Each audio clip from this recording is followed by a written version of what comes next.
Assalamualaikum warahmatullahi wabarakatuh. Halo Syara. Aceh orangnya kembali bangkit lem. Hana betih ni berah. Aceh orangnya kembali bangkit lem. Ratusan pria Aceh latihan militer. Ni kalian.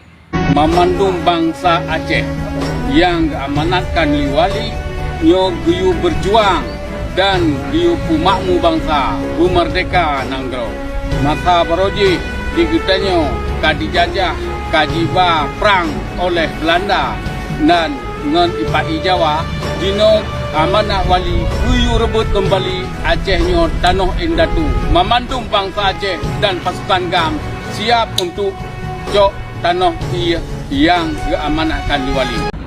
Jadi yang kelarian Syara, yang kalian buat video tanya, yang mandum-mandum rakyat Aceh yang kagak sampaikan di Panglima tanya, betul yang kagak terjadi di Aceh. Katanya dari masa Belanda Jepang sampai orangnya katanya manteng dalam penjajahan. Jadi orangnya pasukan Aceh kembali bangkit. Yang pukul di dalam mangrove, pukul di luar mangrove nak ada apa? Pokoknya orang Aceh, pasukan Aceh. Alih pasukan puhung. Dan lelaki betul-betul. Betul-betul yang akan kepupuk le orang drone.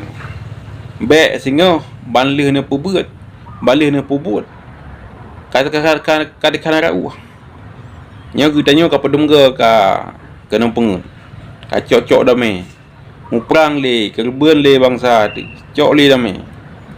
Cok le pangkat dan jabatan. Sampai-sampai kena pengut. Dan yang pengut yang cukup tak palih orangnya kena puas. Bangsa rau-rau tu. Dipegah cok Aceh merdeka. Juang ke bangsa Aceh. Pakai kebut tak kalian yang pegah-pegahnya dicok yu pangkat, dicok yu jabatan. Bak orang melalui laut. Kan cukup tak palih. Angkanya ada sakit hati katanya orang Aceh. Sakit hati dia duduk sakit hati katanya dijajah Abu Gop hana tak seberapa.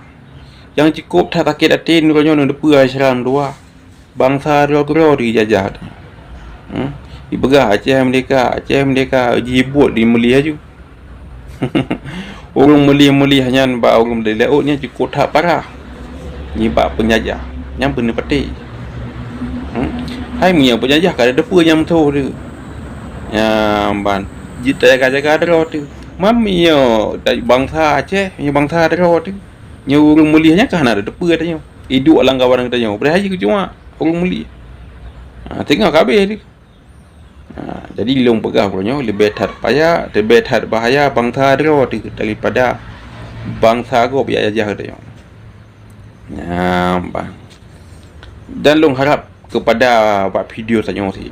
Yang penting-penting tak long pegah buat video tanya, lebusan kepada Panglimanya. Ada je betul-betul yang berjuang. Yang pertama, syariat Islam di Aceh betul. Yang pertama. Yang dua, bangsa tu beli dicaci, beli dihina, beli pupoh sampai orang tu. Pupoh dengan ulama katanya. Kan apa macam apa dia.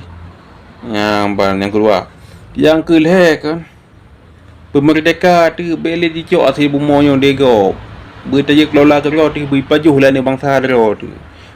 Kupu guna teman nak keluar Aceh kaya. Teman ni hasil alam katanya hana dapat jual dia ke rakyat Aceh. Orangnya yang naik depa fikir le pemimpin penguasa dan ada Aceh, orangnya fikir ke proyek. Pegak tu ada pegak jalan, pegak udung mewah-mewah. Bangsa dia aja ju. Bangsa dia aja ju. Ke hana manfaat membacukan dengan bangsa dia. Jadi orangnya kan tak merdeka bangsa dia. Nah cara orang drone. Ada juga ni balong caran tu beli darah orang Aceh. Tak juang ekonomi napakan. Pemakmur rakyat Aceh. Naik pakan. Baik dah pegak proyek beberia, gudung beberia yang kerja nak mandung Jawa. Berjit di kerja kita akan orang kerja kan bangsa Aceh ke pumda Aceh nak cara. Yang perlu ada nak pegak.